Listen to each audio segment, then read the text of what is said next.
সাদা পোলাও বা ভুনা খিচুড়ির সাথে যদি এরকম একটা রোস্ট থাকে তাহলে বলেন আর কি চাই দুপুর দুপুর। তো যাই হোক, দুপুর আর রাত নেই, এরকম একটা রোস্ট যদি আমাকে সবসময় দেওয়া হয় তাহলে আমি সবসময় খেতে পছন্দ করব এবং খুবই মজা লাগবে আমার কাছে। নর্মালি আমি রোস্ট পছন্দ করি। তো যাই হোক, এই দিক দিয়ে আমি রোস্টের যে আগে বেরেস্তাটা পেঁয়াজের সেটা ভেজে নিলাম, তারপরে আমি রোস্টের যে মাংসের পিসগুলো সেগুলোকে ভেজে নিলাম, ঢাকনা দিয়ে ঢেকে ভাজছি, কারণ না হলে প্রচুর পরিমাণে ছিটে ছিটে ছিটে শরীরে আসে।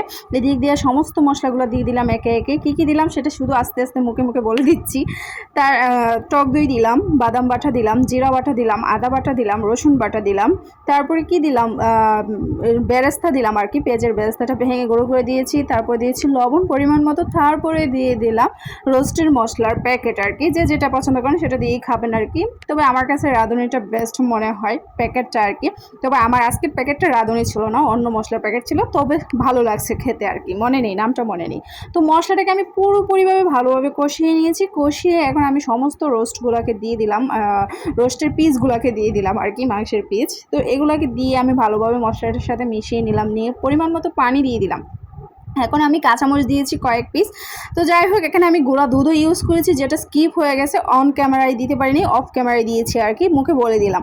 তো যাই হোক, কাঁচামরিচটা দেওয়ার পর সুন্দর একটা স্মেল আসছে। এখন আমার রান্নাটা প্রায় কমপ্লিট হয়ে গেছে, সবশেষে আমি বেরেস্তা দিয়ে নামিয়ে নিব।